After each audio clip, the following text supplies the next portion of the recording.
Welcome, everyone. Many of you turned up in this beautiful weather in the Netherlands. So thank you very, very much for being here.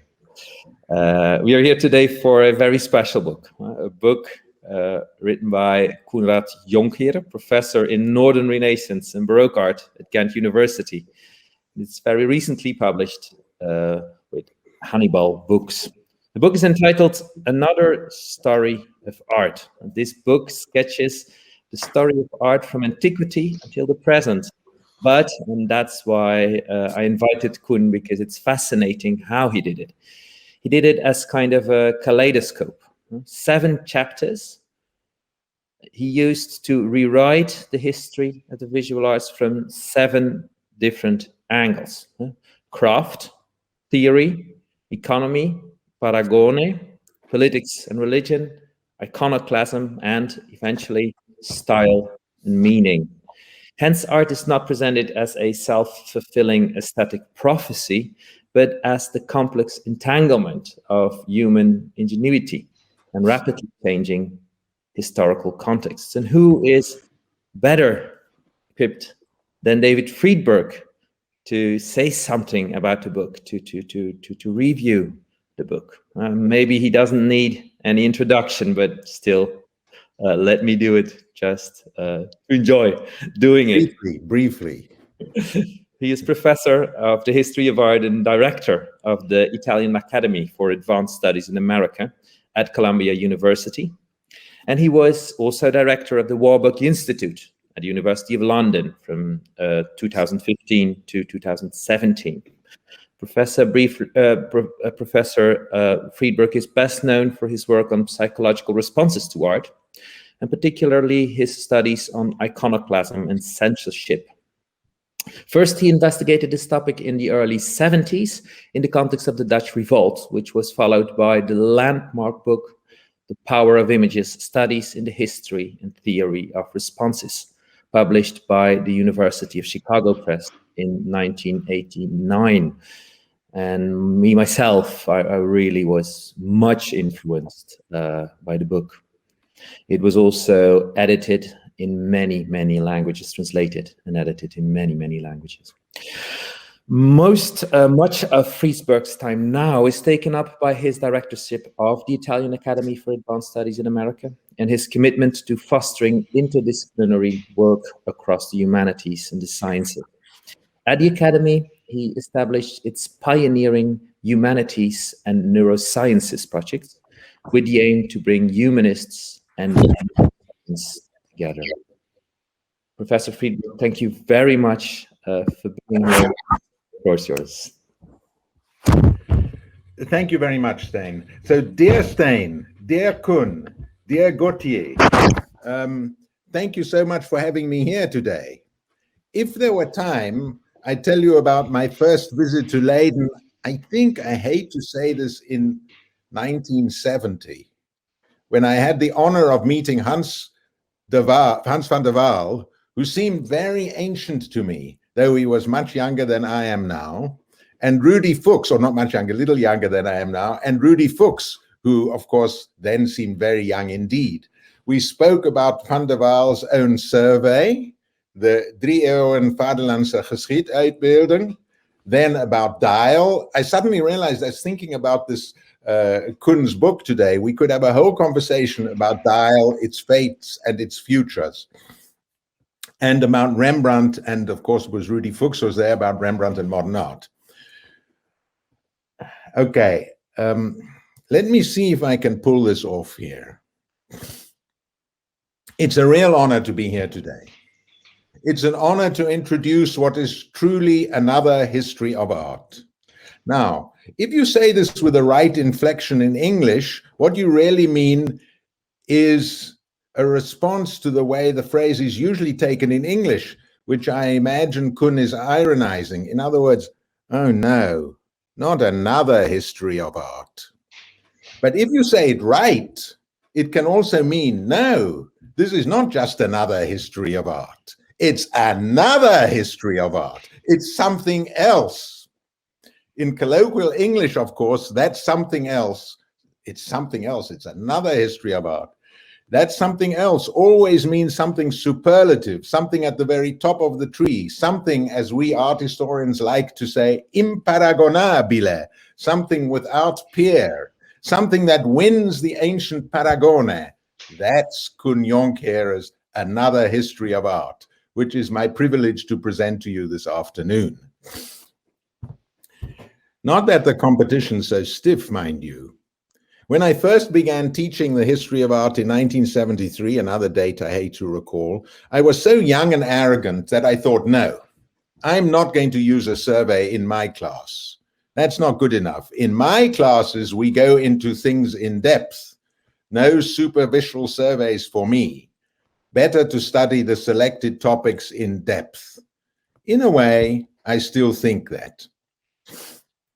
But then, in an unusual fit of modesty for the time, I thought, okay, let me just have a look at the surveys around here, just to be sure I'm not doing the students or the history of art an injustice. So I picked up Helen Gardner's History of Art, first edition 1926, can you believe it? It's still in use today, including my postdoc, who uses the 16th edition of 2019 when he teaches at Pace University in New York. But when I looked at it in 1973 to ensure that I wasn't depriving my students of anything, I thought, oh God, no. The history of art is such a great and such an urgent subject that how can I possibly give them such a plodding thing to read? Then I tried Jansen, which at least had a veneer of German intellectual worldliness and a glimmering of intellectual probing. No, much too boring still. Like Honor and Fleming's The Visual Arts, A History of 1982, 7th edition, 2011, it certainly remained better than the host of epigones that followed, like Laurie Adams' 1994 History of Western Art and Stockstadt and Cothran's 1995 Art History, which despite its superficiality and banality has now reached its 6th popular edition. Surely we needed more than just a survey of artists and epochs to introduce the history of art over the ages, to say nothing of other cultures. Now, when I was a boy and a teenager in South Africa, what really gripped me were the cave paintings of the Sun and the Kung Bushmen, as we call them. This was an art, by what standards I called it that, I did not really know. This was an art that was surely more intriguing, more interesting, more intellectually challenging than the paintings which I found in my first survey of the history of art, the fat volume on my father's shelf entitled 100 Famous Paintings. Leonardo's Virgin of the Rocks, Titian's Bacchus and Ariadne. I remember these as clear as daylight. Franz Halse's Laughing Cavalier, as we called it in those days. Vermeer ×2, that's the Berlin wine glass and the view of Delft. Gainsborough's Blue Boy, Constable's Haywain. But I seem to know all those works already. They were so accessible, it seemed, that they must have been in my bloodstream at birth. They were unquestionably beautiful, and I returned to them over and over again. This mere listing of the same old masterpieces. I love them, but surely art, like life, was more complicated than just the beautiful look of things. No survey really began to plumb those other depths of art and its contexts, except for the one book that everyone still admired, Gombrick's Story of Art, which for some reason, I never understood why this book was only very rarely assigned as a survey. Was it because it revealed its origins as a Kunstgeschichte für Kinder, as Gombrick initially intended it? Or was it because it was too complicated for undergraduates? I never knew. But then came Kunstbuch, 70 years after the first appearance of the Story of Art. Nothing really to speak of or to write home about in between. 70 years, no great survey. Jonckheere's Another History of Art puts every other survey to shame. It wins the competition by a long shot. In terms of thoughtfulness and knowledge, it's a worthy but very different successor to Gombrick. Right at the outset, Kuhn makes it clear that while the philosophical fulcrum of Gombrick is the explicit notion that there is no such thing as art, there are only artists, in a way, Gombrick was smartly sidestepping the kind of aestheticizing art history which he despised, like Warburg himself. His book, Kunst, was going to take the opposite line, namely that art has to do with what its viewers make of it. Kunst is a social history of art that does not traduce itself for 1 minute, that does not traduce for 1 minute either the question of art or of art's materiality. In this sense and in many others, another history of art is both smack up to date and a more readable, less doctrinaire, more profound and yet more graceful social history of art than its nearest but much longer competitor, Arnold Hauser's multi-volume set on this subject. Over and over again, Jonckheere is attentive to the social context of art, to the period eye, to the materials of art, and to the question of what makes something art or not. When we pick up the book itself, we see the point right away. I don't know whether the publishers in other languages will follow the idea of Kuhn or of his excellent publisher Hannibal, and here I can't resist making a comment. You see, I like that name, Hannibal, for again, it's a case of us Africans crossing the heights to descend to the level of Western civilization, seeking to find its often inexplicable heights. Speaking of which, it's clear that though Kuhn shows his perfect awareness of period problems now, such as the need for diversity and inclusion, he acknowledges his avowed European concentration, not out of any sense of domination or hegemony, but because he believes, as I do, that only by knowing ourselves will we be able to know the other. Only by examining our own presuppositions will we arrive at a critical approach to the problem, especially as we move on to encounter the other. And this book is a great start to do just that. As I was saying, when you pick up the book, you see the point right away. You don't even have to open it, though as always, you must inspect it from the front and from the back as well. In this day, and in this day and age, you must also feel its not insubstantial weight. Remember that we no longer understand just by reading or by using our eyes. This would have been the subject for a continuing discussion.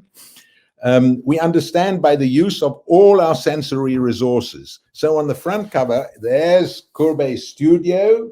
Good, you can see it, you know it, exemplifying so much of Western art. It's got Parasius's curtain over the easel, the bearded painter, the nude model standing for the viewer's delectation, perhaps representing truth, who knows, while the painter paints a landscape and a bunch of men lazily hang around in the dark.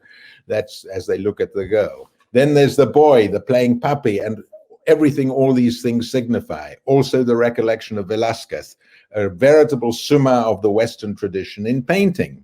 And then on the back cover, the very rejection, the very satirization of illusionistic painting and its high aspirations. A copy, I just heard who made that copy, of Maurizio Cattelan's Comedian of 2019, showing a banana seemingly duct taped to the surface of the cardboard cover of the book itself. High aspirations, expensive materiality versus everyday sensual and sticky materiality, and its very possibility of decay as examples of how the criteria of art have changed. And perhaps Kuhn's signal that the only definition of art that works is the idea of art, the latest ruling paradigm of things, or the idea of art as being what constitutes art. That's the latest ruling paradigm of things, from Duchamp on to Sol LeWitt, and indeed to my old colleague Arthur Danto and many others. When others might have made such paradoxes sound implausible and complicated, Kuhn has a natural touch. He makes them interesting and never once wavers from his basic idea that all these things are wonderful and enchanting, as well as moving and disturbing.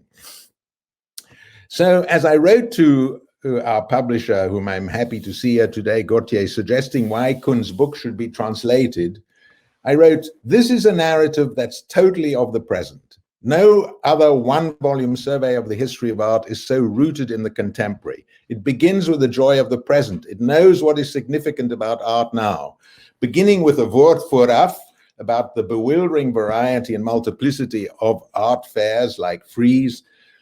Jonckheere Kuhn immediately introduces the parallel to which he often and significantly returns, that of Bosch's Garden of Earthly Delights, and of course that title befits the book perfectly. It's hugely ambitious. Its disciplinary range is vast. Its knowledge of the history of art, both wide and granular. And just as it ranges from the ancient art to the present, so too it convincingly discusses theorists of art from Plato to the exponents of current media theory, those people who are so sarcastically called the Kittlerkinder. By its own admission, another history of art is a survey of the history of European art. But at the same time, so it admits it's a survey of the history of European art. But at the same time, it's of the wider world too. It's more aware of current trends in the field than any introductory handbook I know. He makes it clear, Kuhn does, that not only there's another world of art outside the usual canons, but that he knows about it. So there's no need for a worry that the book will be subject to attacks. We see them coming from every corner. No need to worry that the book will be subject to attacks on grounds of a failure of attention to diversity or for not ranging widely enough outside its stated field. Kuhn makes even the out there sound exciting and critically engaging. So we don't have, at least, we have a survey that is neither pedestrian nor just a summary of an out-of-date canon, or even of a modern canon that takes itself too seriously. I mean, if you want to see a modern canon that takes itself too seriously, you only have to see the great 3-volume survey prepared by my past and present colleagues, Rosalind Krauss, Benjamin Buchloh, and Yves Lambois. This book by Kuhn is vigorous, up-to-date, unprejudiced, and lively. One can tell from the start that he enjoyed writing it and that it will be an enjoyable read. It's a history of art for our time and of our time. So right from the beginning, Kuhn takes the line that art depends on those who look at it. From the devoted custodians in every museum, you know them all, devoted to the art they are indeed, to the crowds who throng the Mona Lisa in the Louvre. He wants his readers to know that the work of art is a product of the ways in which context and audience make it effective or magical. For him, it's the relationship between the work and its viewer that constitutes its art. In other words, so it's not just concept, but it's the relationship between the work and its viewer. In other words, Jonckheere's position is the very opposite of Gombrick's in the story of art, where he claims that there is really no such thing as art, only artists. It's a position that's Gombrick's view. So Kuhn's contrary position is one that is certainly more with it and more in line with current thinking about art and more likely to attract the constituents of the book's potential market. And so instead of starting with a predictable Marcel Duchamp, if he wanted to start in the modern world, Kuhn makes his point by a chapter entitled, as Stein mentioned, a chapter entitled Van Zwart Vierkant tot Kaleidoscoop. It begins with Malejevich's 1915 Black Square, which is really the leitmotif of the book. It returns over and over again, like a Wagnerian leitmotif, where the artistic status of the work is entirely dependent on its context. And then it continues with one of Jeff Koons's gazing balls, in which viewers see both themselves and a great work of old art, in this case, Titian's Concert Champêtre, reflected in the ball. So narcissism, this is typical Jeff Koons, narcissism and fabulous possession all at once. It's a challenging start to the book, and it makes sense to have Malevich followed, after we've got over the crunch of Koons, makes sense to have Malevich followed by Michelangelo's Last Judgment, whose value, as you know, is richly established by its context, however different and however much more it may be predicated on craftsmanship alone. These are the themes which Kuhn insists on following throughout this book. Later on, of course, he shows why what we pay for now is as much as for the idea, however vulgar or simple-minded, as in Koons, as for the actual value of the product. But though Malevich is a high point of 5 centuries of European art, it's more than just ordinary black paint in a geometric shape on whitened canvas. It's neither exceptional from a painterly point of view nor from a material one. Anyone could make it. Outside its context, there would be no reason whatsoever to regard it as an art historical masterpiece. Yet it costs, as we all know, tens of millions on the open market. It would cost that. Compare this, Koen says, with Van Eyck's Ghent altarpiece with a Sistine ceiling, or then again with Damien Hirst's diamond-encrusted skull. Why should all these totally different phenomena be regarded as art? It's not intrinsic value, it's not craft, it's the context of the thing. And so off he goes on his gripping tale. Art's made by its viewers, its users, its buyers, its capacity for politicization, its vulnerability to destruction. The subject, of course, that first solidified our friendship over the years, ever since Koen started producing his brilliant histories of Netherlandish art and artists in the age of iconoclasm. So every chapter is wide-ranging. It seeks the connections across centuries, but it never loses sight of a chronological backbone, a backbone that doesn't appear in the usual way in the structure of the book, but one that is always implicit and easily graspable. One retains the thread, the chronological thread, through these excursions into philosophy, into sociology, into social history, into economics, and into science. It's a work of genius in that respect. He takes the old topics of measures of artistic skill, financial speculation, legends of the artist, magic and images, and sees how they appear in different formations across the centuries without ever making the reader lose their sense of the specific context of each work. So he writes, if you forgive the mixed languages, but they convey what I want to say, it makes, on the one hand, sine ira et studio, ma con passione. He keeps cool. He doesn't worry too much about the commercialization of art.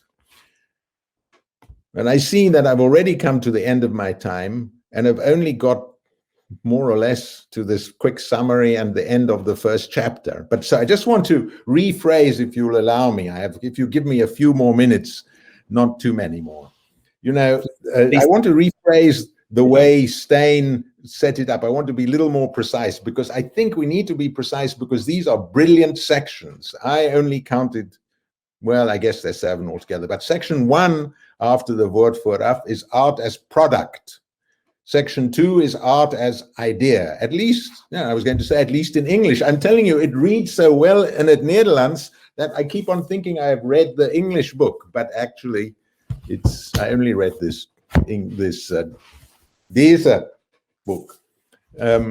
So section 1, art as product, my translation. Section 2, art as idea. Section 3, art and science. Section 4, art, power and faith. Section 5, form and content, which, as Koen rightly mentioned, covers the question of style and context, style and meaning. Epilogue, very important. Art as interaction. Everything's here. Just yesterday, to pick up on the epilogue, art as interaction, and give you a sense of how all this brings one right up to the present. Just yesterday, I was talking in Milan about the relational art of Pierre Huyghe in its relation to the rise of extended reality, artificial reality, mixed reality, and of course, virtual reality. These are the new techniques which are going to come in the next version of the book. Koen brings the entire history of Western art, up to date until now. I don't think anyone who has produced a survey, not even the great Gombrick, was able to bring it so close up to their own present. So we can't discuss all these sections. I just want to say something about the third section on the science of art. It's a particular success, and I'm happy about that because, as we all know, for some reason, the history of science has grabbed the crown of the humanities away from the history of art. Schade, as we would say, and sometimes perhaps incorrectly, but still. So here's Koen, who, when he talks about the history of science and the history of art, or science and art, he begins with the contemporaneity of Malevich and Einstein, moves back to the well-known issues of proportion and perspective, and to the works of writers like Cennini, Piero della Francesca, Dürer. Then the influence of the great Arabic theorists, then the differences between the Flemish Ars Nova and the Italian Renaissance, then discussion of questions of technique, from fresco, tempera, panel, and canvas painting on through photography to the experiments of Dan Flavin with neon and the latest engagements of Olafur Eliasson with the subject of climate change, which I also was talking about just yesterday in Milan. That gives you the idea. It may all sound too wide-ranging and random, but it's nothing of the kind. It's systematic and always exciting. So as I said, that perfectly entitled Art as Interaction as the epilogue, it both epitomizes the underlying thesis of the book and is extraordinarily up to date. It makes clear that art is not just a matter of aesthetics or aesthetic pleasure, that it's not just to be associated with museums and the varieties of white glove treatment with which it is often associated. Iconoclasm finds its way back into the discussion. The matter of both artificial intelligence and deep fakes receive their due comments, and the whole work comes to the marvelous and perfectly epitomizing conclusion, necessarily brief at this point, that art is not what it is what it becomes. Art is not what it is what it becomes. And so we have the most wonderful, the most intelligent, the most compelling of all possible surveys. It's more than that. It's for everyone, not just for students or the allegedly elite lovers of art. Anyone who wants to know about the history of Western art, and there are still many of them, will want to read it. The question, of course, that it raises is, what next? What awaits? I have some ideas, but for that we need another day, maybe in Leiden when we can all be close to each other in person. And Koen would be the first to admit that such a book is not an end, but just a beginning. Thank you. Thank you very, very much indeed. You're more than welcome in Leiden to address the future of the book. Absolutely. We'll organize that after the whole Corona crisis is over. Thank you very much. Koen, floor is of course yours to respond now to the review. But first, let me introduce you. I already said that Koen Jonckheere is professor in Northern Renaissance and Baroque art at Kent University. He published widely, not wildly, on 17th and 18th century art markets and on 16th century Antwerp history and portrait painting. His monographs include The Auction of King William's Paintings, Adriaan Thomas Kay, and Willem Kay. Recently, Antwerp Art After Iconoclasm, a book on decorum experiments in Netherlandish art after the Beeldenstorm, edited by Yale University Press, 2012. In Leuven, he curated an exhibition on the prolific 16th century painter Michael Coxy in 2013. From 14 to 19, Jonckheere served as editor-in-chief of the Corpus Rubinianum. Currently, Jonckheere is finishing a book project on a methodological issue, which is called the Timantis effect. Questions existing art historical interpretative models in that it focuses the early modern concept of quaestio as a guiding principle for interpretation. Koen, thank you very much for being here. The floor is yours. I'll put on your slide. Okay. There you go. Thank you, Steen. I don't know if I have that much to add. I'm actually a bit emotional about the very, very kind words of David. But dear friends and colleagues, I'd say dear pixels on my screen, I hope all's well and that the love of art could bring you some relief. And thank you for logging in to this event. And thank you, Steen, Leiden University, for organizing this. Thanks to everybody who made this book possible. Hannibal, of course, with Gauthier, Helderwig, Severin. Not to forget Paul van Kalster, the fabulous editor who made this book possible, and Gert Doreman, who designed it, and all the others who were more or less involved. But thank you, especially David, for generously accepting to say something here about the book. It is an amazing honor.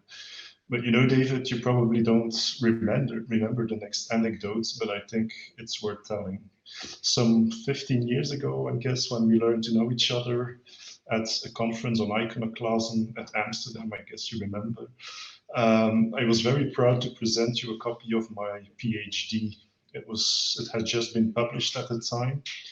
And the day after, at breakfast, I was curious to find out what your first ideas on the book were.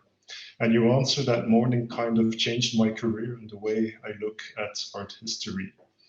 And probably this book is partially the result of it. Your answer came down to this. I don't know, I don't think you remember. You said, like, well, I think it's an amazing book, but now it's time for you to start thinking. Stunned, I didn't know what to make of it at first, but soon I started to realize that the research is at least as much about taking the intellectual risk of exploring the big questions as it is about investigating safe, comprehensible microcosms. There are questions, questiones infinite and questiones infinite, answerable questions and unanswerable questions, as humanists would say. The unresolvable questions are the most rewarding in the end, as they force you indeed to keep on thinking. I'll come back to this. I learned that from you, David. When I sat down and opened my laptop to start preparing this presentation about, I think, a month and a half ago or so, I took a quick look at Instagram first, searching for inspiration. As a coincidence, the Royal Museum of Fine Arts had just posted an image of Brad Pitt visiting its Bruegel rooms. Mr. Pitt was joined by the director of the museum and his close friends, the artist Thomas Housego, whose work, according to his gallery's website, has a striking ability to simultaneously convey states of power and vulnerability. Well, he sure has. When this picture was taken, the museum galleries with old master painting, including the ones by Bruegel and Rubens and all the other great masters, had just been closed, at least for half a year. To be precise, we are talking about the few remaining rooms which were still open, since most of the other parts of the old master section had already been closed years ago by the same director. Thus far, they have not reopened. Moreover, this picture was taken during lockdown when we all had to follow strict social distancing rules. The director of this museum is proud to show the famous actor and the contemporary artist around the museum's collections. But he doesn't think it's worth offering its owners, the Belgian citizens, nor the rest of the world access to these amazing works of art. The fin de siècle rooms, the specialism of the director, do remain open for all visitors. Well, while it might sound like I have a strong opinion on this matter, unlike the rest of Instagram worlds, which fiercely responded, I actually don't. Like many of us, I've also had the privilege of standing in front of such masterpieces too, alone with some colleagues on a Monday when the museum is closed. And just like the actor and the artist, I enjoyed these moments. Do I agree with the decisions made by the museum's director to close the Old Master section, or with the privileges granted to these stars to give them exclusive access? Of course, absolutely not. But I tend to look at such images, these events even, as curious symptoms of the phenomenon art. Take a good look at the image, the iconography of it. It's amazing. The artist takes center stage, advertising his life as a successful artist, posing before his famous predecessors' fall of the rebel angels. As a Christ Salvator, watch his fingers, with a famous screen actor on his left-hand side and a vain museum director on his right-hand side. And in between the actor and the artist is St. Michael. He stands as St. Michael, slaying the rebel angels who dares to challenge the divine. How fabulous is this? Rarely does one see the phenomenon art so well depicted. Here you have the politics of art, economics, branding, privilege, religion, performance, poses, and so many more aspects that make the study of art history so limitlessly intriguing. Bruegel could not do it any better. And all of that in one image. I could or can get mad about what's happening in one of the most beautiful museums in the world, but more honestly, an image as this one also makes my day, I must admit. Indeed, this Instagram post is merely a small anecdotal example of the phenomenon art. I have tried to describe it historically and on a macro level in my book. Unlike Sir and Gombrick and David refer to it, I am convinced that there is such a thing as the phenomenon art beyond the artist, and that we can study it from a non-artist-centered perspective. If we want to evolve to a global art history, the artist-centered cannot work as it is, even in the long history of European art, an anomaly. Art, if you ask me, is not what it is at any moment in time. It is what it constantly becomes. As soon as one starts to realize that everything orbiting this fascinating phenomenon becomes a constant sort of question, and thus joy. Art in the end is not purely aesthetics, the hand of the master, the inspiration, the composition of the panel, the original, or the contemporary context, its price on the market, the cognitive or emotional responses of beholders over time. It is all of that, intertwined and much more.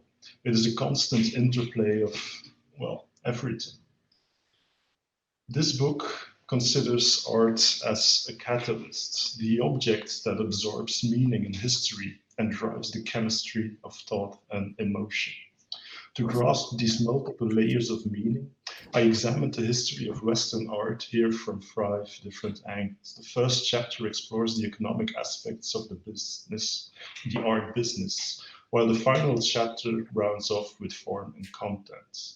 Those chapters in between consider the impact of our theory of the mutual influence of the arts and the sciences, and of politics and religion. These and other connections have lent value and meaning to art for centuries. In each chapter, we turn to the source of Western visual culture, ancient Greece, before floating back up through the time of the 20th century and the 21st century. High points in the history of art are used to illustrate the shifts, both major and minor, that have altered the development of art, great revolutions and small evolutions. The book is constructed, in other words, as a matrix. Each chapter runs through the history of art from a different perspective.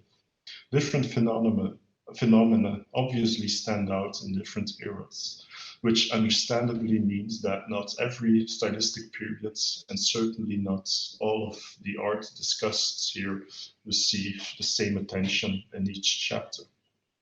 What is striking, however, is that these defining moments in art history were also ones in which exceptional synergies were created. By implication, this book cannot be, nor would it wish to be, an end point, as David rightly pointed out. The aim is to show that works of art are closely bound up with the historical dynamics in which they arose and the shifting perspectives from which they are viewed. It is not an ambition prompted by any postmodern motivation, merely the upshot of the fact that throughout my life I've been much more fascinated by the phenomenon of art than by that of the life of artists. The book will hopefully enable the reader to view familiar and less familiar movements, works of art and artists in different ways, and hence to discover further new perspective within this inexhaustible domain that art is. And so, to come back to what you said to me that morning in Amsterdam, David, since that breakfast chat, I've learned to find limitless joy in these questiones infinite. For as humanists already knew, the infinite question is the structural basis of invention, of inventio. This book is merely an effort to turn the quaestio infinite, the questiones infinite that art is, into something even more complex and thus more joyful. It is now up to you all to see if it works. Well, thank you all again for joining us. Thanks again very much, David, Gauthier, everybody who's helped me out with producing, writing this book. And I now pass this virtual floor to my publisher, Gauthier. Thanks again. Okay, thank you. Of course, it's an honor to be here. I'm a proud publisher in good company. Proud to be here, and of course, I want to congratulate Koen for his outstanding work. We lived with this book throughout almost 2 years in the process of the editing and the collecting images and talking about the book, and it's so great we to say that after the release we got really very good press coverage and a reprint already. So the effort and the ambition of the book is well received by an audience that is, as Professor Friedberg said, is bigger than the pure academic world, which is of course a rare thing to happen. Also for us in publishing art books, this is a real author's book. We published many catalogs recently, like the Bruegel or Caravaggio Bernini or de Van Eyck, but this is a book that really has an author's ambition, and so very it's great to have it. And also I'm very happy to announce that we will publish the book in an English and also in a Chinese edition in the next years. The English edition will be there by the end of the year, and the Chinese edition next year. And it's also, we're talking with German publisher and a French also. They are considering publishing it. So that's really good and a very good thing.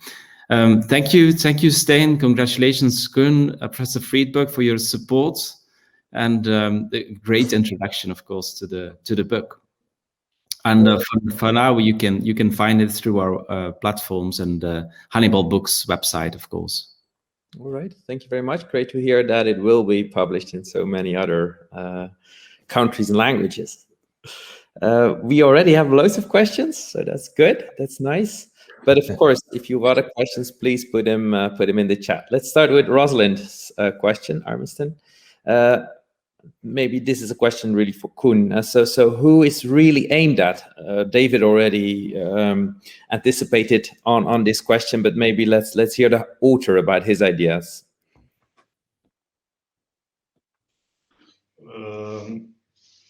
Well, who is it aimed at? I give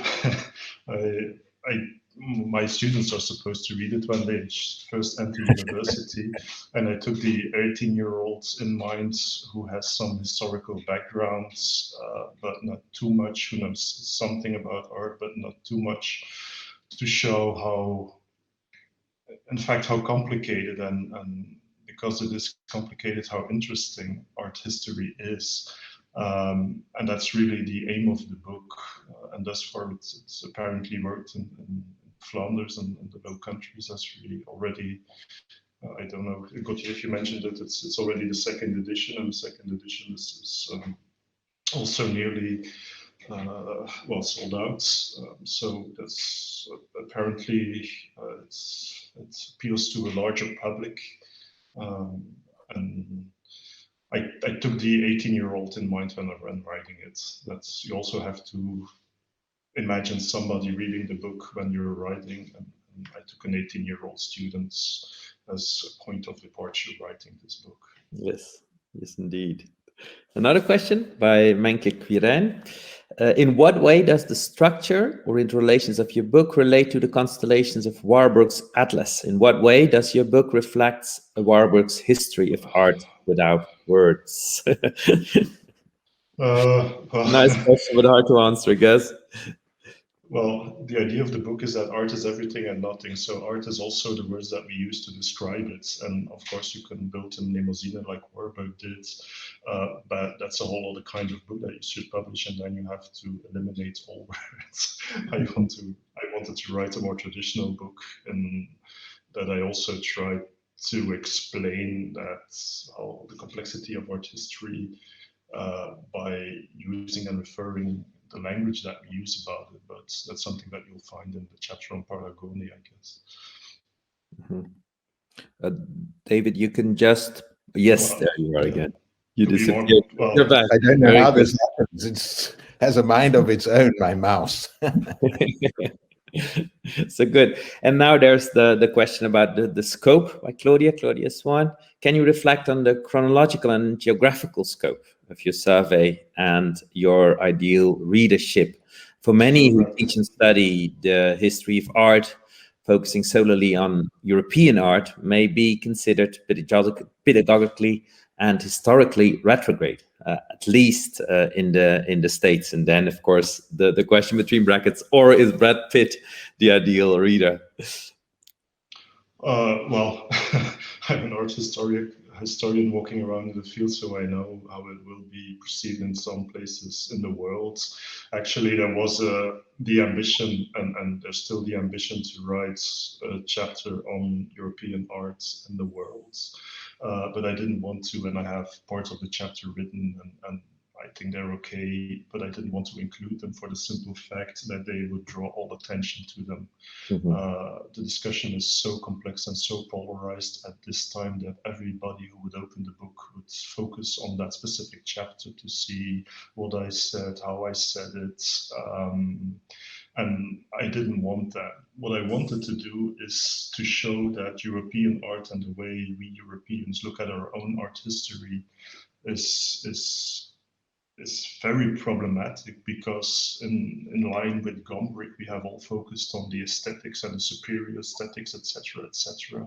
And I just wanted to show that European art is also the very opposite, but that we just learned to ignore it over the past couple of decades. And that's what we should get rid of. And once we've done that, once we've got rid of our own problematic art history, we can start looking thoroughly at how European art fits in world art history from many more angles.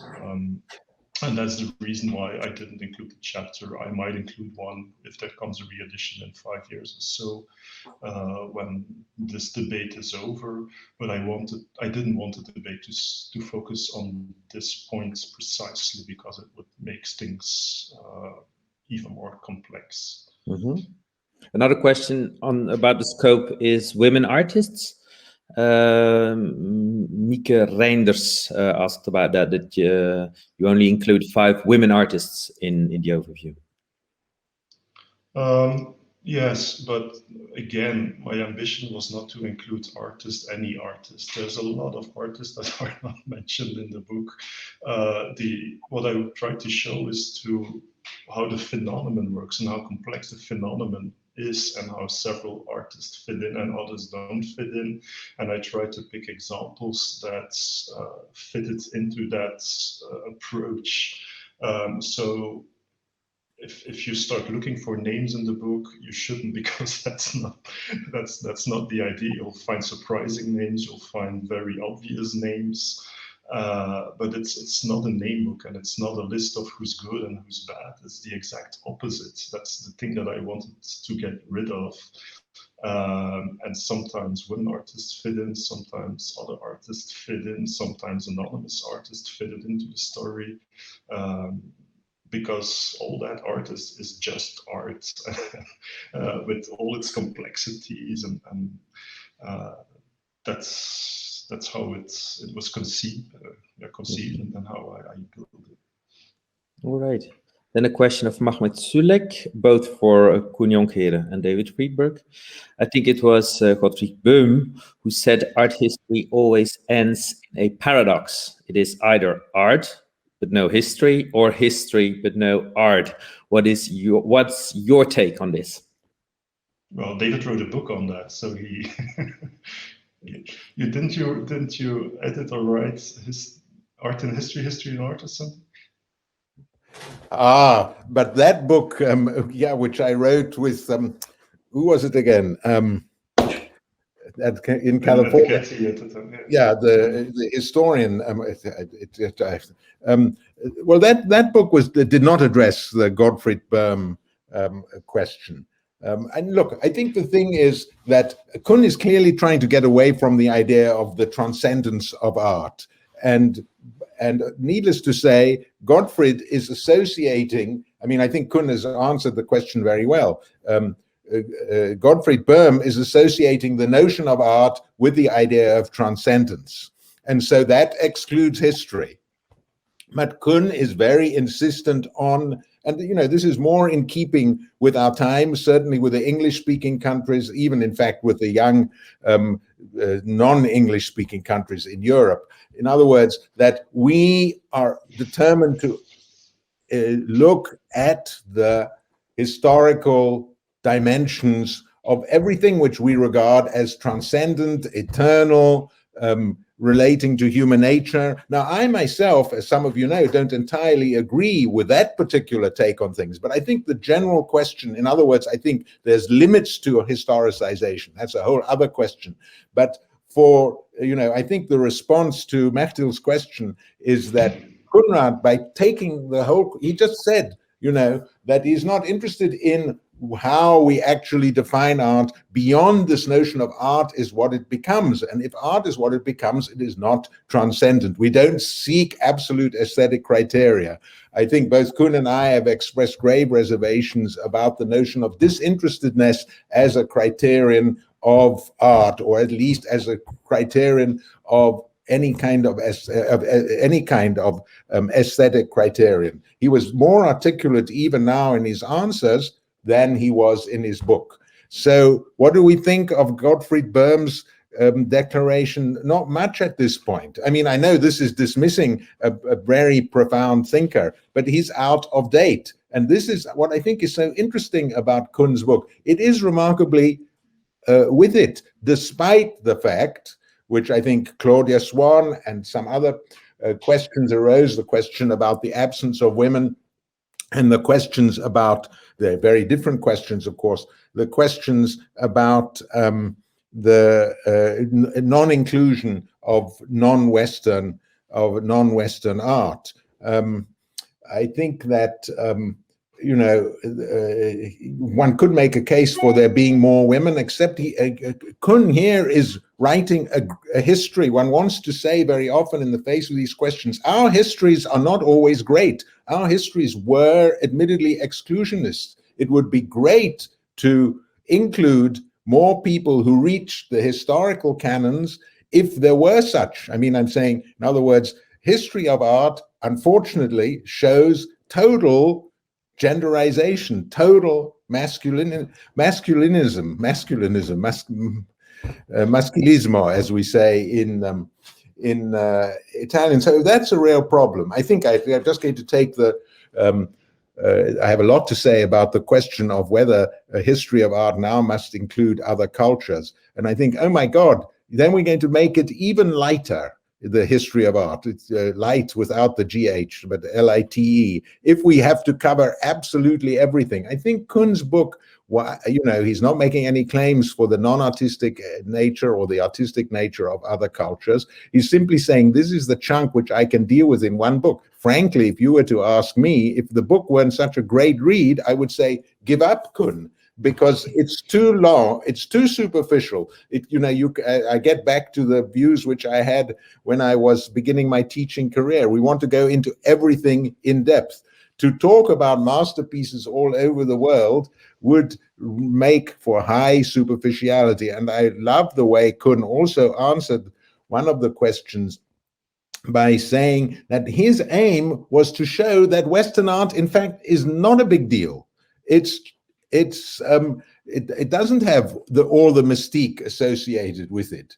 It's images that people enjoy in their own culture, which he has decided to. Now, of course, we can all go off with proselytizing books and say we must attend to other cultures, but I don't think that was Kuhn's aim. I think Kuhn's aim was to say, let's strip art of its mystique. Let's acknowledge that it has a place in the world now. I mean, I was moved by his inclusion in the most unpatronizing way of the custodians of art, as I tried to say, right at the beginning of his book.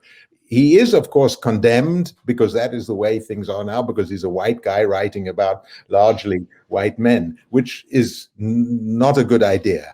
But he can't write about everything. And I think by bringing Western art down, I think he actually does us a kind of service. I hope this doesn't sound too reactionary, but that's my defense of these questions. Sorry, we wandered from Gottfried Böhm, but it's all part of the idea that we've got to release this idea of transcendence, that art is, it's too vague. It's no longer serviceable, even though we all have a sneaking feeling that there are some works which are greater than others, whether in our culture or outside. Yeah, well, exactly. Art starts with a bit of paint on a panel or a piece of stone, and then the whole phenomenon explodes, and you see that in the West, but you see that all over the world. And I described the phenomenon in the West, bringing it down back to earth, where it starts, and show how complex it is and how it evolved over time, so that we can compare it to other cultures. And I'd love to see books of other art histories about other cultures, how it developed, how the art markets developed, how religion and politics interfered with art, etc., which would make a great comparison and make it more interesting.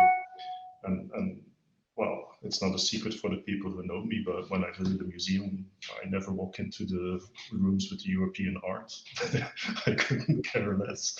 I look at it else, but if there's something that I want to study, it's and bring back to a very basic, scholarly, scientific level of knowledge, it is European art history. Great. Maybe you can just to finish this presentation, talk about the next book project, Timantis Effect, quickly. If I want to talk about, Well, you don't. Yeah.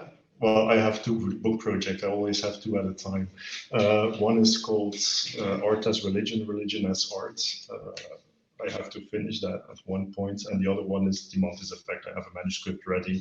And it's about the fact that the quaestio, the idea of the question, was crucial in early modern culture, especially in the Low Countries. It was the key concept in humanism. It was the departing point for inventio, which we all think is a very great thing in Western art history, but inventio is unthinkable without quaestio. And the quaestio is another line of reasoning that well, my point will be that in the 16th century, reasoning was completely different from our reasoning in the fact that they valued the question more than the answer. You think the answer is everything, they thought the question is everything, which is a very intriguing idea, I find. And so I'm trying to write a book about that. And a very, very last question by Josien Kostens. Why did you give an English title to a book written in Dutch?